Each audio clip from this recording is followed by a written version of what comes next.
are officially live in Facebook, on the internet, in Zoom. I hope you're joining us for the Not Your Average Investor Show. Today, we're doing Not Your Average Market Insights. I'm your host, Pablo Gonzalez. With me, as always, a man that I like to call GC because of his genius concepts, because he knows how to generate cash flows, because he's a great co-host, and because his name is Gregg Cohen. Say hello, Greg. Everybody, great to be with you. And shout out to Madison the Magnificent, our community manager, who's away today. Is she on a little vacay? She is. Missing her dearly. Well, you know what, Madison? Happy 4th of July to you. I hope you're having an elongated weekend here. Happy 4th of July to the community. If you are watching on the podcast or you are listening on the podcast, more likely. Watch on the podcast. If you're watching on the podcast, let us know how you're doing. Or listening on YouTube, which is possible. I've done that before. We love having you on board. This show is being shot on July 5th. And if you want to go back in time and see the future, go to nyais.com and join us live for one of these shows. And it's not just about knowing what's coming. It's about being part of what?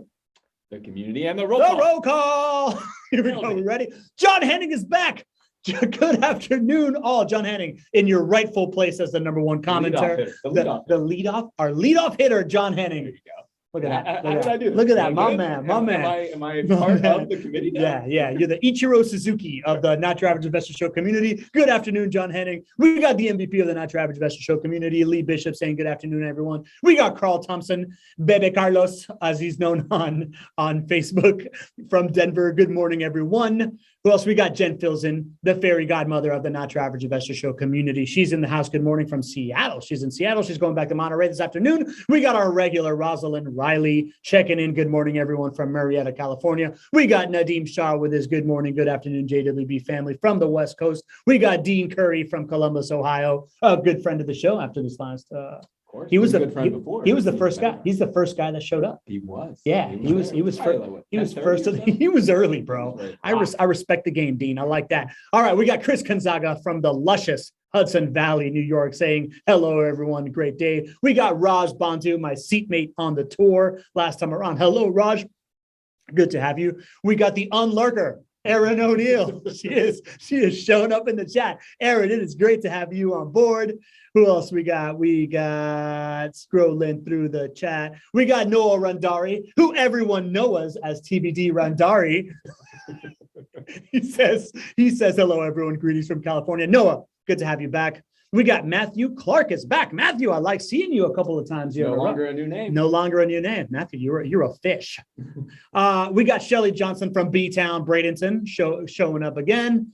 Who else we got? All right, Aaron laughed about it. Joanna Batista, she's back. Hello, JWB fan. Lovely to be here. Lovely to have you in the house, Joanna. We got Lori Turnoff saying, hey there, I'll fully admit I was a lurker, but no more. Lori from New York City. That's awesome. Yeah, let's go.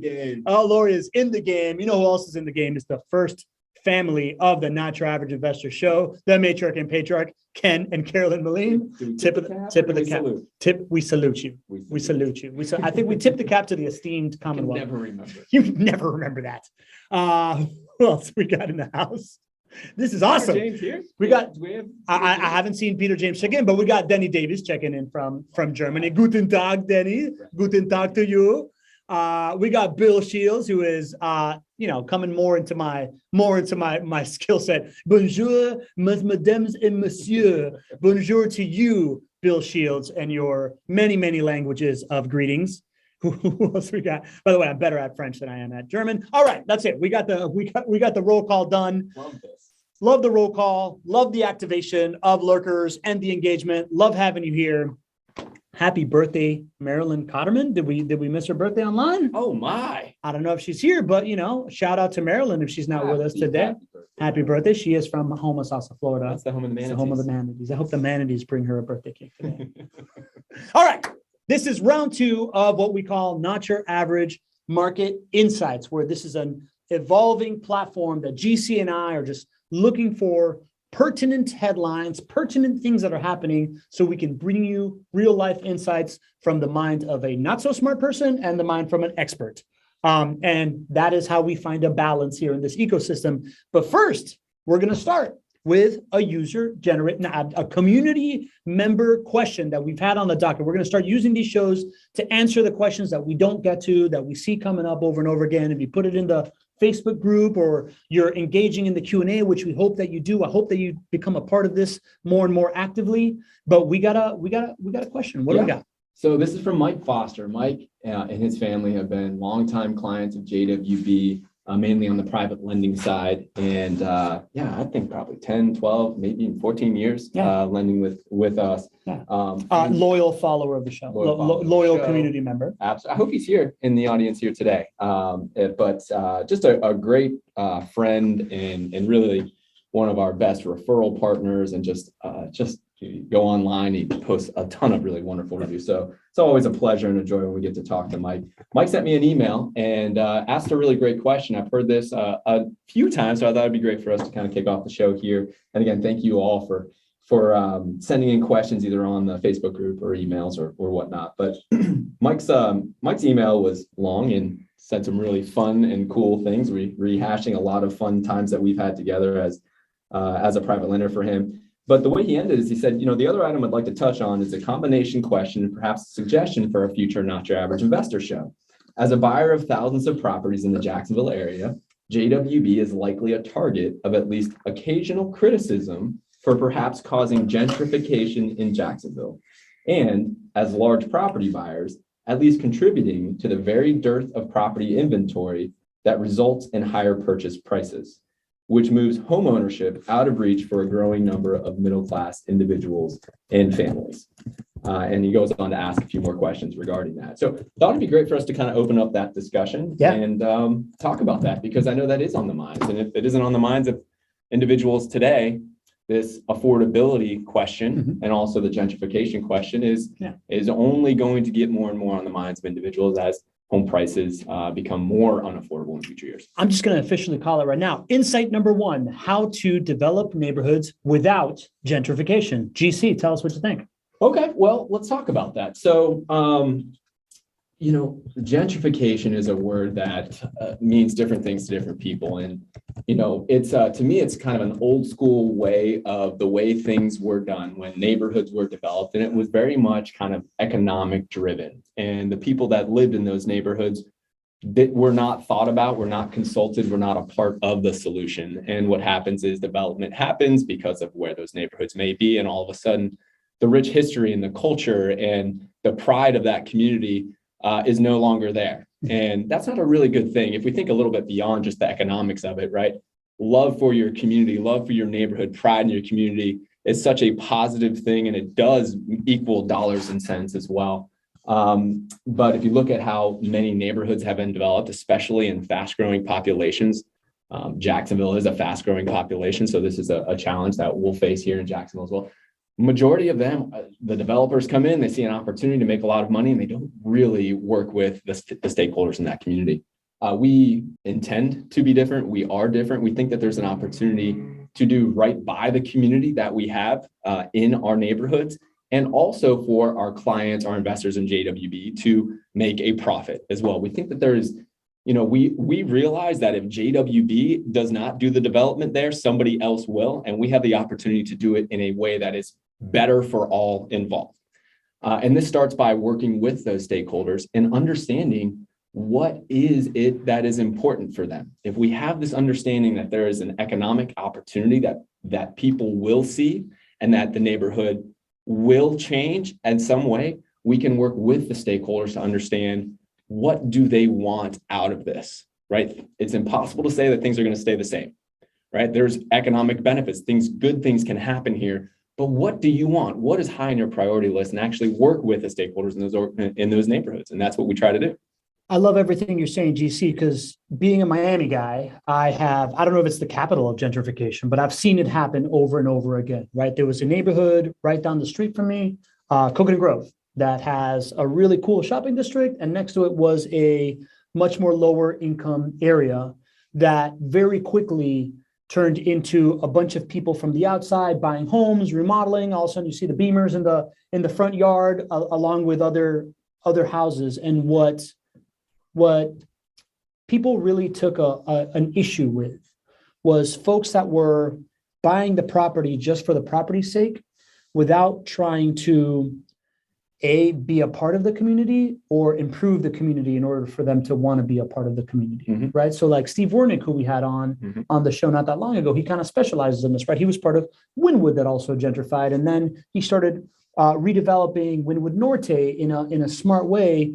And it's everything that you're talking about. It's bringing in the stakeholders so that you are not just improving the property values as much as the livability of the neighborhood, so that the folks that buy these homes or live in these homes are using the local business, using the local schools, using the local amenities, and really becoming a part of that fabric. And that's what I see you guys doing, at least outwardly in Arlington, where, you know, you got the mural, you're redeveloping that square, you're making, you know, you're bringing in grocers and stuff like that. You're not just improving property values, you're improving the livability of the neighborhood, which I think is important. Is that how you approach it? Yeah, absolutely. And there is a term for this. It's a different way from gentrification. The term is called withintrification.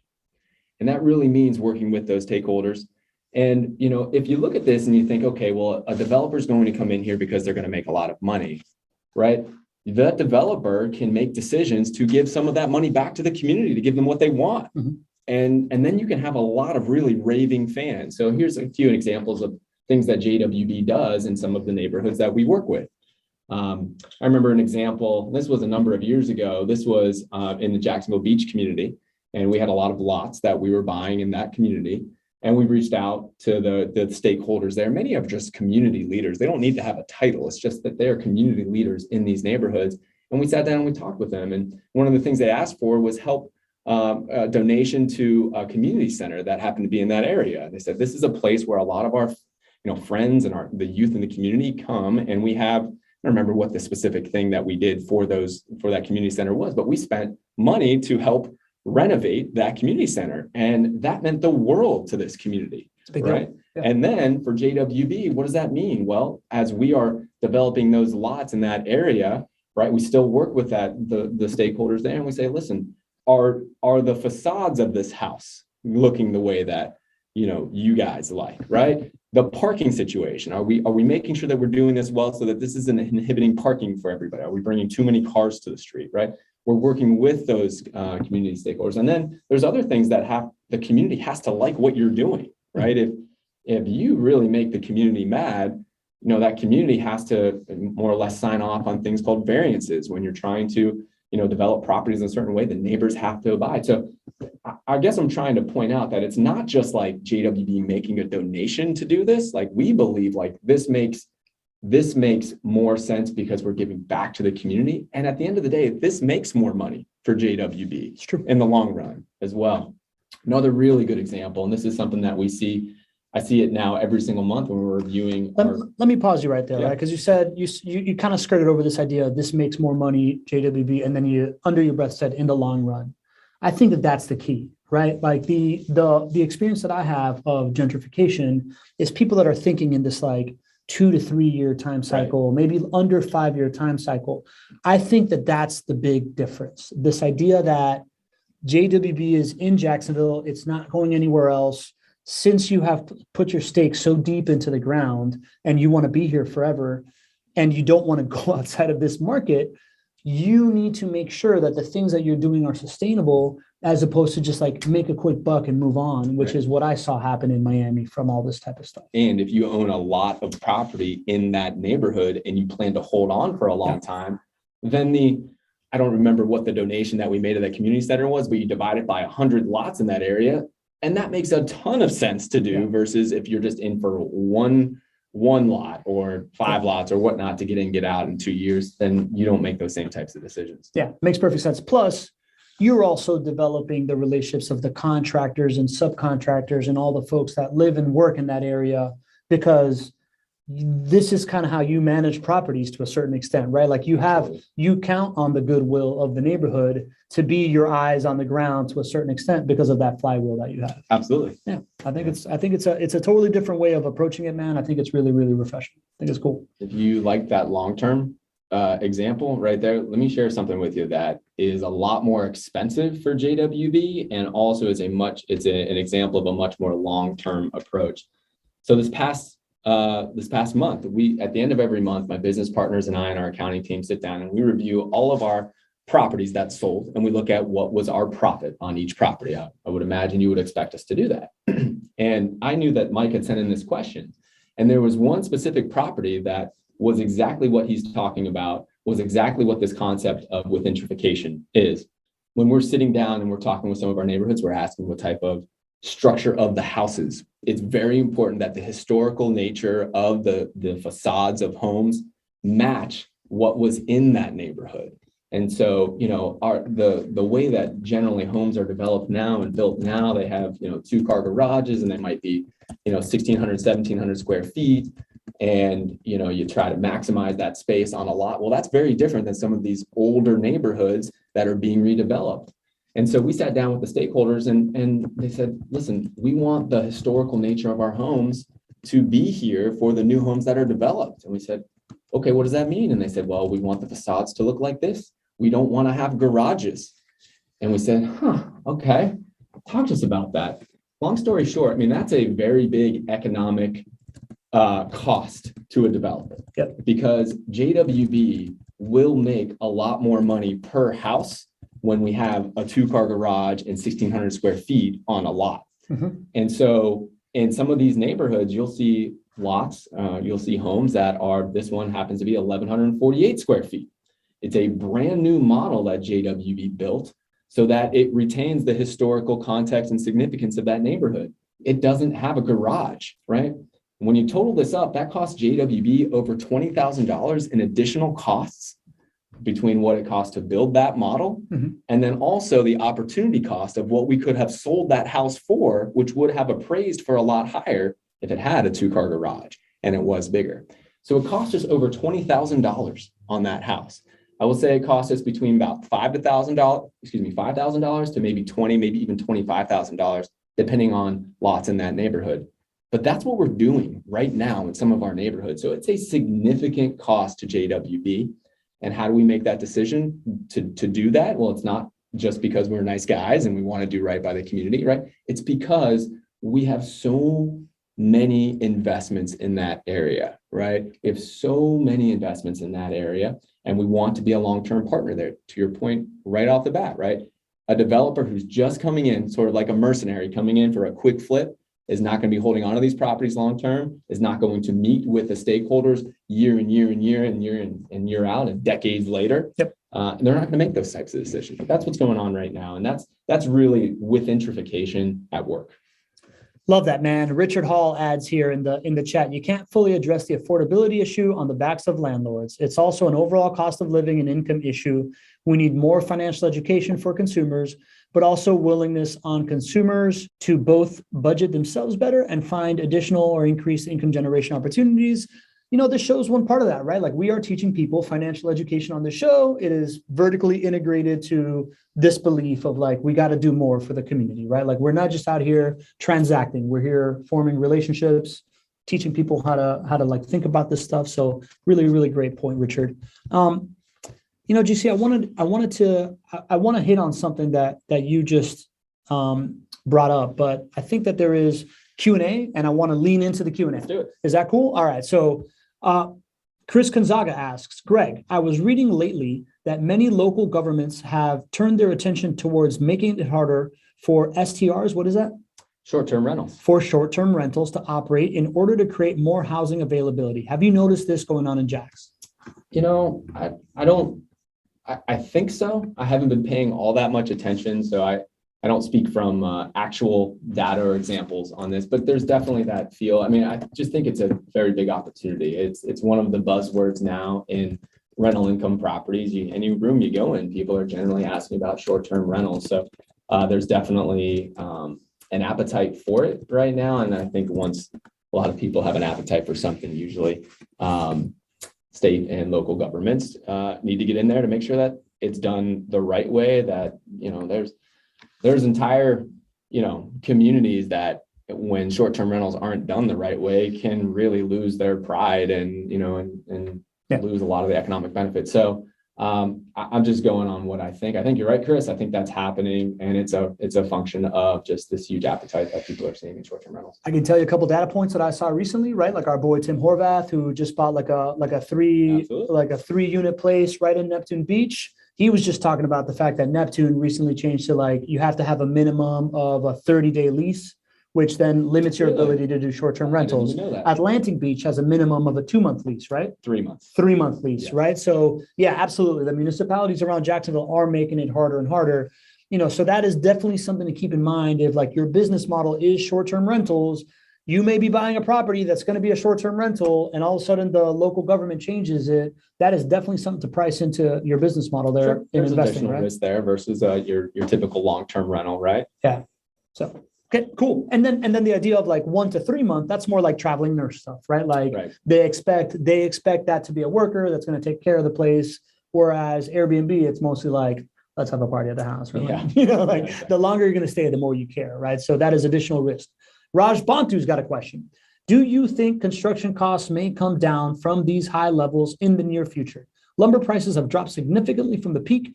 Oil prices started to come down, and other commodities are also moving down. Labor costs will stabilize as the housing frenzy is slowing down. Supply chain issues will get resolved sooner or later. All these factors should result in lower construction costs. Do you agree? It's a lot of assumptions, man. It's a lot of assumptions. I mean, if you take each one of those, and you could say that is absolutely correct, Raj. I think that there's a lot of truth and a lot of expertise in what you just said there. We are not seeing it right now. So here's an example, like lumber prices have come down, lumber futures have come down, but you're just not seeing that in the cost of lumber. It's like one of those, it's like whack-a-mole right now, where one thing may potentially come down, like something else breaks, right? Something else, the mole comes out and you got to whack it, right? Right now, supply chains across the world are just in a really tough spot. Obviously, the war in Ukraine is really exacerbating those issues. Inflationary pressures. Obviously, we've talked a lot about that on the show here. So you're waiting for some good big things to happen to lessen the stress there. We're not banking on it right now. We're not building our business plans banking on construction costs coming down in the near term. I don't think you can do that. Just because this is a very complicated global issue here. And I think you're right. It should happen at some point. I don't know if it's going to be 6 months, 1 year, or 3 years from now, but you really need some of these things that are just big movements to go in your direction. We would all love for the war in Ukraine to stop. Yeah. Right. Yeah. We would love for the zero COVID policy that China has. We would love for there to be no COVID. I'll just put it at that. Right. Like, that's affecting suppliers here in a way. I don't know if many people understand that, but, that affects a lot of construction supplies. And then, our own inflationary issues that we have here in the U.S., obviously, with the rising interest rates from the Fed. Hopefully that tamps things down without sending us into a recession, but we'll see how that goes. So yeah, I think you're on the right path. No, just nobody knows when that's going to happen. Yep, got it. Cool. Great stuff, Raj. Chat is blowing up talking about a little piece of hardware that we got here. So this is the EY Entrepreneur of the Year Award that JWB won like a couple of weeks ago. Yeah, Greg, right before we started the show, is like, should we really just have this piece of hardware? I'm like, Greg, we're keeping this piece of hardware here as long as I want it to be here, because where else is this going to be? Your lobby? Nobody goes there. Everybody sees this. So yeah, we're going to show it off. I'm really proud of these guys. All right. Pablo's like that voice inside that like is deep down somewhere where I really do want to share this moment with you all, but like I would never do this. Yeah. Pablo's that's why we make such a good team. I'm a hype man. I love bragging on other people, man. This is my role. This is what I do. You do it well. All right. So Drew Barnhill also brings up a really good point of short-term rentals have not been through a recession yet. Yeah. Right? Like, so let's see how that holds up. That's another lever of risk to consider. GC, I want to move on to our second bullet point of the day. Mm-hmm. And you were talking about long-term thinking, right? And in your long-term thinking, I think that you have uncovered a statistic that proves out your long-term thinking that you shared on the tour. I think it's time we talk about it on the show. This might be the statistic that I am most fired up to share in the history of JWB statistics. Let's go. So, Pablo and I have thought a lot about why should somebody put their money with JWB versus our competitors out there? And our competitors think very differently about the markets that they're in. And when I say markets, almost without exception, everybody is in multiple markets or plans to be in multiple markets once they can justify it, right? JWB takes a very different approach. We are here in Jacksonville. We have no plans of going anywhere else.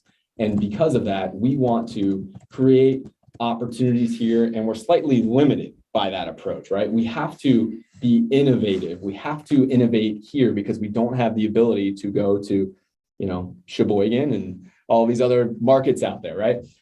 So I was like, I know that when people put their money with me, that I know that I have a really good chance of giving them more money back than if they gave their money to another one of my competitors. Hopefully you guys don't think that that's boastful or bragging. Hopefully you want me to think that, right? Because you want me to think that we can do better for you than others. But I was like, we talk a lot about the ability for us to innovate and to do some of these things that we've done, like bring new construction to the forefront here in Jacksonville. When we started in 2011, we started to build new construction. Nobody did any of that, right? And then they put us on the front page of the Wall Street Journal, right? Same thing with townhomes, right? We started to build new construction townhomes as a way to bring more affordable, better returns and more density to this opportunity. And so we started to do that and have sold hundreds and hundreds of those, right?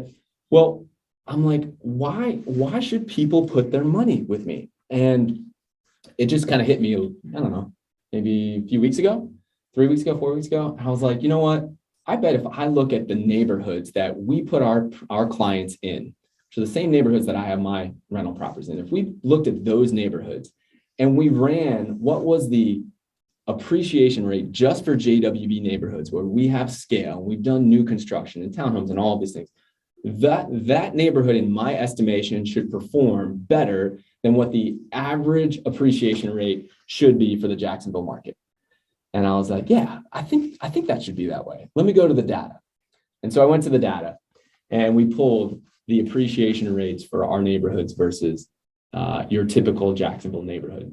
And we did this since 2013 because a big part of the reason why you invest with JWB as a vertically integrated company is that we have scale in these neighborhoods. We started in 2006, right? I have over 300 of my own rental properties in these neighborhoods, but it takes time to get to that scale. And when you get to that scale, you now have the ability to kind of almost become, your actions can become more impactful in those neighborhoods, right? When you have built or renovated 500 homes in a neighborhood, you have the ability to take the worst homes on those streets, right? The worst streets, and have them turn into the best streets. And it doesn't take very long for that to change the face of a neighborhood. And so from 2013 on, that's when I looked at it and I said, well, that's when we really achieved scale in our 4 neighborhoods. So without further ado, JWB neighborhoods have appreciated 79% more than the average Jacksonville neighborhood has appreciated since 2013. 79%. Let's go. And what do you think Jacksonville has done compared to the national average since 2013? I'd say good to quite good. Yeah, we've appreciated almost double what the average historical rate is in Jacksonville. That's just the baseline. Yeah. And 79% higher than that baseline is what JWB investors, have experienced. And so the cool thing, as I'm thinking about this though, is we didn't really know we were a vertically integrated company since 2013. Yeah. Right. Yeah. Like we started our property management company in 2010, right? We achieved a certain level of scale in 2013. Then we started to layer on new construction, right? Then we started to layer on some of these other opportunities. We have known that we're a vertically integrated company and have thought and brought strategy and taken on innovative approaches a lot in the last few years. So I look at the 79% metric and I think of that as that's historical, right? Now that we know the value and we are committed, we have our own innovation department here, which we can talk about what that really means. I expect for us to have more of a positive impact than what somebody would typically get in the Jacksonville market over the next 10 years versus what we have done for the last roughly 10 years. So I'm super excited, man. Dude, that's high five. That's really cool. That's a great find. That's an unbelievable accomplishment. Couple things come to mind, right? So I don't want to take too much credit here, but I think I coined the vertical integration thing. You helped me see And, the light. and to me, what I was seeing is when we talked about vertical integration, we were talking about like not turnkey, vertical integration. And to me, the big thing, the giant moat that you can draw around what JWB does versus any other of the greatest turnkey providers in the country is the ability to improve the economics of the property from outside the property line, right? And as you describe this idea of vertical integration and these data points, because you've achieved scales in these neighborhoods, what I think of is I think about a bullseye, right? And I think of you just like putting bets all around the bullseye. And as you get closer and closer to like the more, as you grow density around it, then that network effect of positive value starts to happen. And when I think about the way that JWB has grown, and when I look at the spread of your neighborhoods, I see a big dartboard right here, a big dartboard right here, a dartboard here, and a dartboard here. And what I see is that you've done all these individual bullseyes, let's say intuitively, right? Right. And now you're seeing a real bullseye in the middle of all of that stuff. Absolutely. Which you already have these bets around, and you've gone all in on that bullseye, right? Yeah.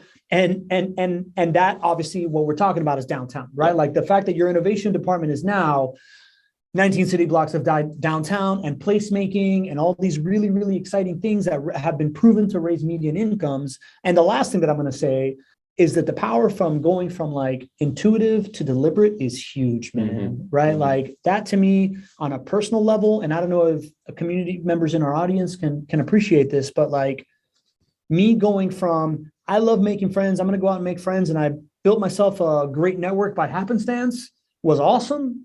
But the last 4 years of just like leaning into my superpower of like, this is what I do. Yeah.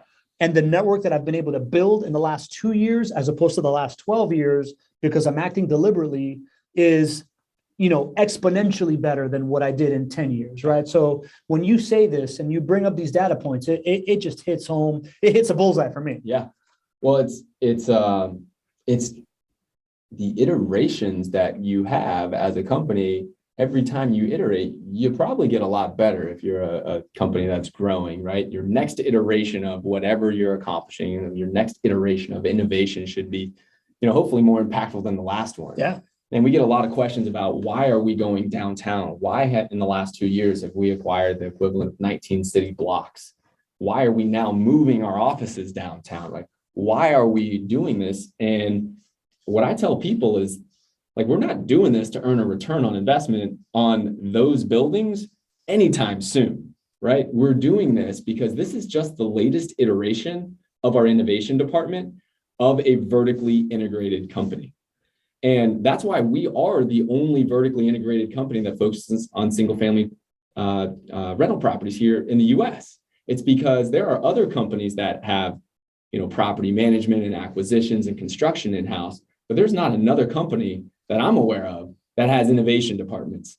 It has an innovation department in their office, right? That focuses on one market so that you can have 10 times the impact versus going to 10 markets and having one time the impact there.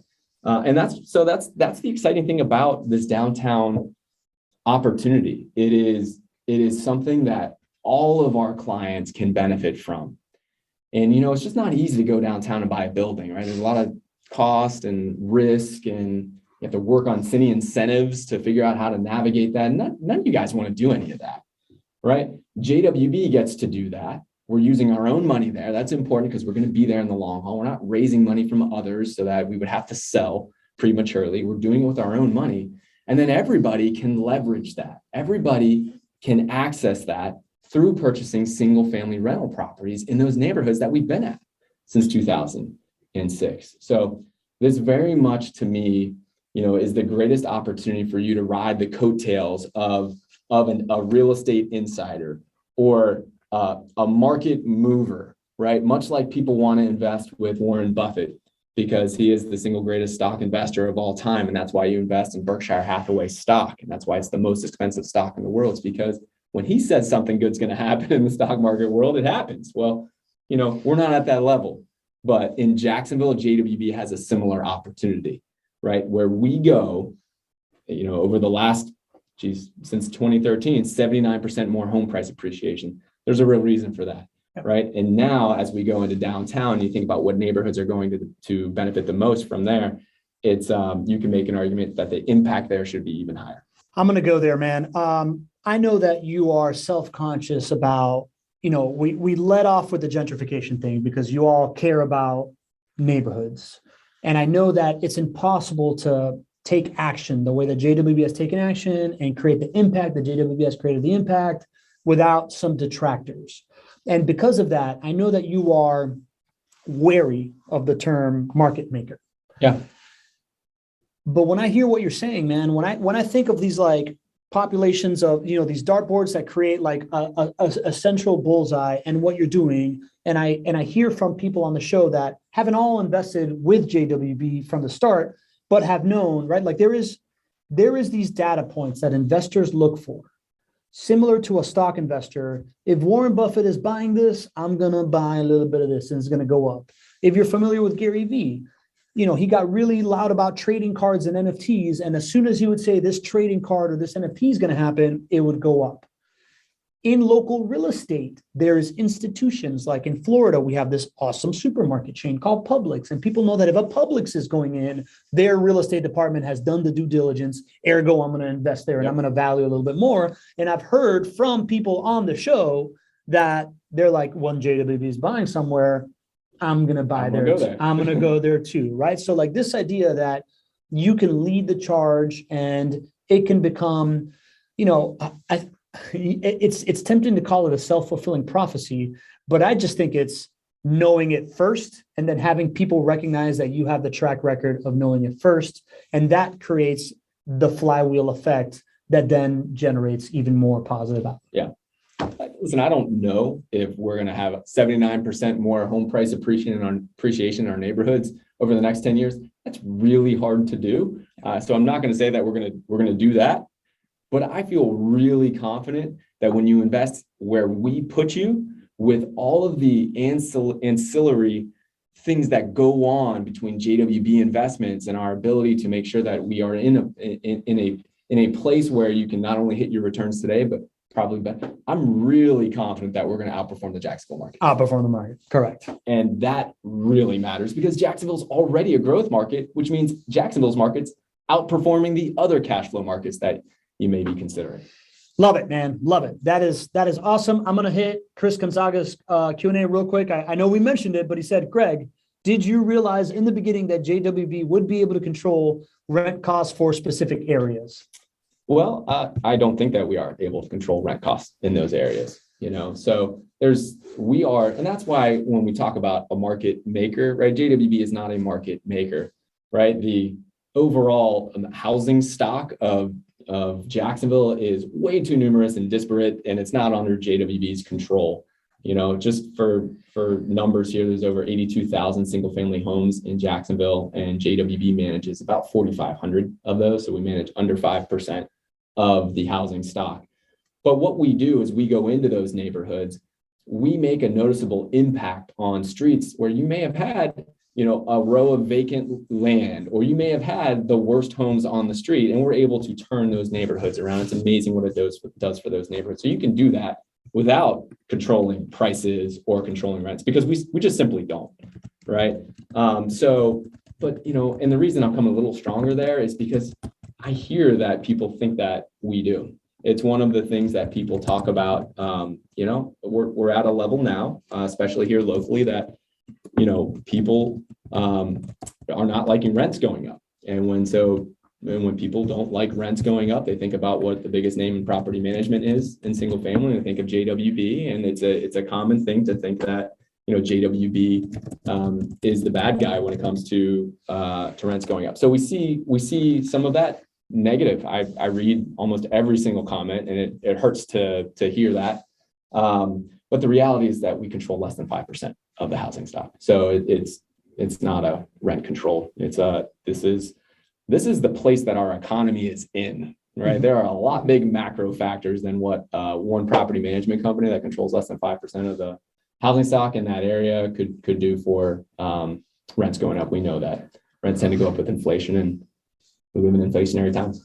So the answer is you don't control rents, but you also mentioned before, you also intuitively thought that you would outperform the market. You didn't know by how much. Like you didn't like this data point, like discovering this like hard data now empowers you into this, leaning into this superpower that you can now do, right? Yeah. Like were there, I guess I'm seeing the question as like, were there conversations about if we do this, our areas are going to outperform the market? Like was there conversations about that, and how high was the degree of certainty? At what point? Yes. In 2006, no. Yeah. In 2013, no. But now, as I stand here today, and I think about why would you decide to put your money with me versus putting your money with another, maybe more of a kind of a startup turnkey operation, or even a more established turnkey operation that's in 10 markets out there. I feel really confident about, if you follow what we do and where we go, right? I have my own rental property portfolio in the same place as you. There's not another provider out there that has 300 plus rental properties in the exact same neighborhoods that they're going to sell rental properties for you. So, I mean, I think about, making sure that goals are aligned is the best indication of making sure that you're going to perform either to your expectations or better. So that's a kind of a long rambling way, but I feel really confident about you outperforming the market, the Jacksonville home price appreciation rates for the entire market if you invest where we put you. Cool. All right. Eddie Harris from Hotlanta. He's got a Q&A that is unrelated. This is awesome, by the way. Like the fact that we're doing the bullet points, but it's mostly Q&A is exactly what we have in mind. Like, thank you so much. Keep the questions coming. We want to keep hitting this. Make it hard. All right. So Eddie from Hotlanta says, hey guys, is there an apparent problem with attaining property insurance in Jacksonville? On 2 of our properties, older properties, we received an email stating our insurance was being canceled and offered an option with a company insurer of last resort. Coverage is not as broad. Is this becoming a trend in Florida? Thanks. Eddie, great question. Is there an insurance problem as we stand here today? Yes. This is not a new thing, though. For those folks who own rental properties in the state of Florida, really for the last probably 2 years, 3 years, there has been a big problem. You've seen insurance rates rise specifically on older homes, and they've risen a lot. And so it's not a good thing.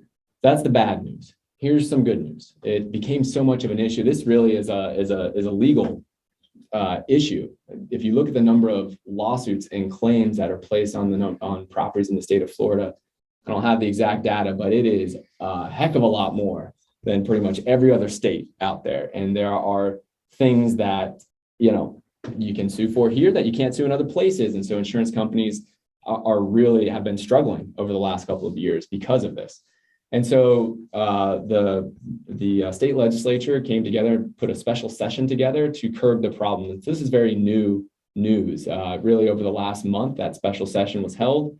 From what I'm hearing from our insurance teammates is that we got about 80% of the fixes that we wanted in this special session, which is an overwhelming win. It's hard to get a special session. And when you get one, to get 80% of what you wanted is an overwhelming win. So that is the best news that I can share with you. Doesn't mean that your insurance rates are going to go down right now, but what we're expecting in the coming, call it year to 2 years, those insurance rates on your older homes should come down. That's what we're hearing. They've gone up way too fast. There's also some protections for insurance companies from going out of business in the state, which is the real risk, and why rates go up. So that's really good news. Here's some other good news. If you're a JWB client, or if you're an owner of rental properties and you own an older rental property, and you've held on to it for 2 years, the amount of gains that you've made from all 5 profit centers has been so much higher than the additional cost that you've had to spend on your insurance, namely because you just had 20% home price appreciation last year, and close to that the year before. So you are doing okay, even though it's not fun to pay higher for insurance costs, you're doing okay. This does not affect new construction properties as well. And so as far as folks buying new construction properties, your insurance premiums have not gone up. You haven't seen them on your evaluations. If you've been a fan of the show on the Property of the Weeks and you've seen older homes, you have seen those evaluations with higher insurance costs. And this isn't new for us, right? There's not a risk of getting surprised if you just buy a rental property today with your insurance costs, doubling. It's because we already priced that into the evaluations for the properties that are purchased today. So if you're an older client, you're getting hit with higher insurance costs, but you're okay because you got a heck of a lot of home price appreciation. If you're buying properties right now, you're protected because we have those insurance rates that are updated, and the new construction is largely insulated from this. I'm going to go ahead and call that bullet point number 4. What's happening with insurance rates in Florida for investors, right? Okay. There you go. just a little cue for my team. Oh, I see what you did there. To post produce. All right. GC, we got 11 minutes before the hour, and we have 2 bullet points that we were going to get into. First of all, Lee Bishop, MVP of the community. Quick question, Greg, just asking, but is there a waiting list for new builds? Not right now. We have been crushing out the new builds. Crushing. So not right now. So that's exciting. Cool. Awesome. So we got 2 bullet points left of what we teased. I think they both kind of fit in, but the effect of Wall Street coming into Jacksonville, I think we're probably going to want to take extra time to field more questions on the back end. Mm-hmm. So I say we just go with this new lease option thing that you found out about and we talk about it. How about that? Cool. And in 2 weeks, we're going to talk about the effect of institutional investors and how much they're buying in a local market and kind of how to think about that. We had a long conversation about that, GC and I. Maybe even on Thursday, because it's just me and you on Thursday. Maybe even on Thursday. Who knows? You never know. All right. Just me and you and everybody else. Just us. All right. Look, that doesn't include you if you're on the podcast. Go to nyais.com and join us. All right, GC, you said something about a lease option. Yeah. And I think it fits in, right? I think this fits into the idea that we all, as investors with JWB, we all want to actually make the neighborhood better. And you field a lot of these questions about lease options and whether or not it's good for the actual resident of the home or not. And there's a new product out there for lease options. You want to tell us about it? Yeah, I thought it was pretty cool. So there's a company out there. It's called Summer. And I'm not affiliated with Summer. I just heard of this and thought it was something pretty cool to bring to the space. And what they do is they offer kind of the ability for you to try out a home before you buy it, which is another way of saying lease option or rent to own. And they're doing this on vacation properties, vacation rentals.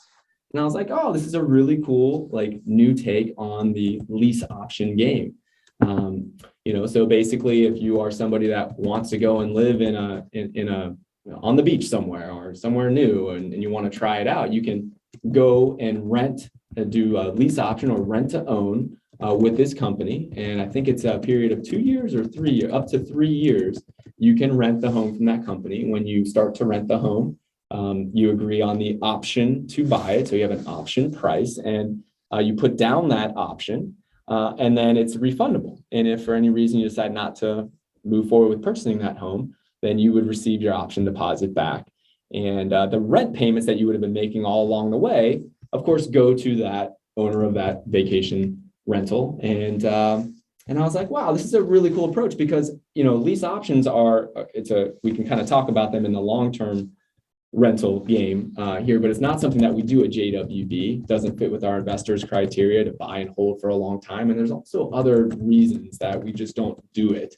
But when you're looking at a vacation rental, I'm like, you've got this opportunity to try before you buy pretty much everything now. And I'm like, to bring try before you buy to buying a house, makes a ton of sense. I mean, you were talking this morning. You were like, man, if you had known about this would have been a pretty cool thing for you and Martha. Yeah, man. Listen, if that had existed when I moved here, right? Well, I probably would have done it, right? Like I would have said, oh yeah, I do have a down payment. Let me lock in a price. I think this is a place I want to be long-term, but I was working at a startup and I didn't want to really go all in.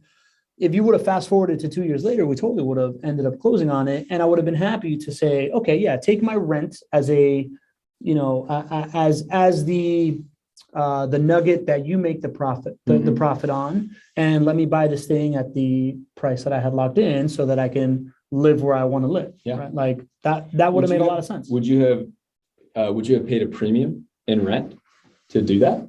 Because that's how this company is going to make a lot of money. They're going to be able to get vacation rental type rents while they're doing this. Interesting. I'm not sure how much of a premium in rent I would have paid. Yeah, maybe some, but maybe not a lot. And well, I'll tell you what, man, I maybe not when I moved here, but if a year and a half ago, 2 years ago, when Martha and I started looking at like, do we want to buy a home or do we want to invest in property? I totally would have done it. Because you were on the edge. Because I was on that cusp. You could justify, okay, well, I'm going to get my deposit back. I may lose a little bit, pay a little bit more in rent that I really wanted to, Correct. but it's worth it for that risk, risk reward. Correct. There. Totally would have done it. And then right now I would have been like, yep, I'm in. Hindsight that. Yeah. Sold that option. But I think it brings up an interesting dichotomy of this idea of like rent to buy, right, in a home. Before that was the lease option, which I know you got a lot of questions on, right? Yeah. Like it was Alyssa Getzoff likes that model, but you all had experienced this model, right? Because as investors, we want prosperity for the neighborhood. We want the residents to be able to buy. But I think it brings up a good opportunity to talk about like this model is good. And why the other one isn't so good. So tell me why the other one isn't so good. So, and for anybody who's not familiar with the lease option as an owner of rental properties, it's really appealing because what you do is you own the house, you rent the home to a resident, you accept a non-refundable option deposit, and that might be as little as maybe $3,000. It might be upwards of $20,000 or $25,000. So you accept that payment and it's non-refundable, and then you have a resident in there who is paying rent, maybe even above market rent, because they want the opportunity to own this home. And you typically get a resident in there who feels like they own the home. And, we try to have residents who feel like they own the home as well, because you generally tend to take better care of the home, lower maintenance costs, lower vacancy costs, all that good stuff. And so from a strictly economic perspective, you can make an argument that's a great thing for an owner of investment properties to do. The one caveat would be that, in that case, your option to buy the property for the resident is usually it's like a 2-year option, right? So if you exercise that option in 2 years, you physically have to sell that property in 2 years. You might be missing out on a lot of home price appreciation and a lot of benefits from those other profit centers that you would get if you held on for a full market cycle, which is why at the core of this, we don't think this is right for our clients. Our clients are hoping to maximize the benefits from holding on for a full market cycle. So anyways, it can look really appealing. Why doesn't JWB do it, right? Number one, we talk about it for our clients, but this is something that I tried to do. We tried to do very early on in 2006 and 2007. We heard like everybody else, listen, you should try lease options. You can make more money up front. You got a built-in buyer on the back end. You're going to have a better resident. You guys should do this. So we tried it. We tried it on probably 5 or 6 homes. And at the core of this, I think there are a ton of ways to make money. I really like making money in ways that I'm rooting for the other person to do well, right? In a way where when I'm working with somebody on the other side, like I have a really good feeling that they're going to get what they want out of this and accomplish it. And so for those 5 or 6 properties that we tried lease options on, we did exactly by the book, right? Brought in a great resident who qualified for the rent, right? The reason that they're doing the lease option is because they don't qualify to buy a home right now, largely because their credit score is not high enough. And they put up an option deposit down. It might have been $2,500 or $3,000 that we accepted up front. And we really worked hard to get these folks qualified to buy the home. We didn't just put an option out there and just ask them to just like get their money right and just buy and get their credit right and just buy it. No, we went and we dedicated ourselves to understanding all the first-time homebuyer grant programs in Jacksonville. We would find up to $25,000 of down payment assistance for our folks. So like it was a whole part of like what we thought we could really do some really good things for folks. Not a single person was able to exercise that option. And if you talk to people in this industry who have tried lease options and you ask them what their conversion rate of those lease options are, of those buyers to actually buying the homes, it is incredibly small, almost without exception.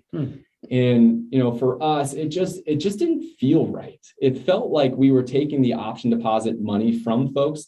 And as we came to understand this, 4, 5, 6 times through, that you're counting on people to change their behavior, to change the things, they may have been living for 30 years or 35 years, and you're asking them to change their behavior in a 2-year span. And that just Doesn't typically happen for me. Yeah. Doesn't typically happen for you. No, we were just talking about that. Probably doesn't happen for you out there. So it's a long shot. And then that's the reason why we no longer did it. It just didn't feel right. It felt like we were taking advantage of a situation where we were kind of, giving hope to something that we just didn't have a lot of control over. And that's the reason why we went away from that. And of course, as our business model has evolved and buying and holding is obviously what we believe in now, it's no longer something that, we would even entertain if we felt like. Yeah. So what I'm hearing is a business model, old business model being somebody's paying me a little extra for the chance to change their behavior and this like moonshot thing that is probably not going to happen to them, to this new model where it's like the person coming in is different. Yeah. The person coming in has a down payment already. You were securing it in a place that is refundable for them, and they're paying a premium on rent in order to like try the area before they buy it. I really like it, man. I think it's an interesting kind of like macro trend of try before you buy that's happening in all these other industries into the real estate market. I think it's something that can work. I'm actually going to bring it to my business partners. We meet on Wednesday, every single Wednesday. We have agenda items, and I'm putting this on the agenda. I'm like, what do you guys think about this? Because to me, this resolves that like the thing that was holding people back, right? Like it was holding us back, right? Folks that would be taking advantage of this are already ready to be approved, right? Their credit score is already good enough, and it's a refundable deposit, right? So as JWB, we're looking into ways of potentially managing short-term rentals in the future. And I'm like, well, maybe this is something that we would look at, right? Yep. So anyways, I think it's a pretty cool opportunity. GC, that was our second Not Your Average Insights, man. I thought that went really well. Obviously, thanks to the community. This is exactly what we had in mind. Great questions, adding to the conversation. You are as much a part of the show as we are here, right? Like this is a community-driven show. If you're listening on the podcast, you're watching on YouTube, go to nyais.com and join us, or join the Facebook group, drop the questions in there. We'd love to lead off with actual user-generated questions. Just usually there aren't that many, right? Like if you give us more, we don't have to come up with stuff. It makes our life easy. I mean, we're going to work hard to show up with like 3 really interesting things to talk about, but we default believe that you are more interesting than we are. Yeah, totally. So we want to address your questions. We want to get into these discussions. I thought this was great. I think we now know already leading off what the next one's going to be about. It's going to be the effect of these institutional investors buying up a larger percentage of homes in Jacksonville and how to think about that. I think that's going to be a really, really interesting conversation. If you have other things that you want us to approach, let us know. I want to thank the community that was here, adding all this value. We never take it for granted that you spent an hour on a Tuesday, middle of the work week, hanging out with us and just making our life complete. Right. So I'll let you thank us, and then I'll send us away, man. Yeah, man. It's just I love this. Everything about when you like do something for the first couple of times and it just feels like natural, almost like a state of flow. And right. It's just great to be here with you. It's great to be here and to hear all these really wonderful questions and to see the chat blowing up. Like it just feels right. Like I feel like we're in the right place at the right time. You guys make us feel that way. So thank you all for being here. And yeah, man, excited for Thursday. And you got anything special on Thursday? Oh, just like join us on the property of the week. Join us when we break down a property. And up until then, do not be an average investor. See ya.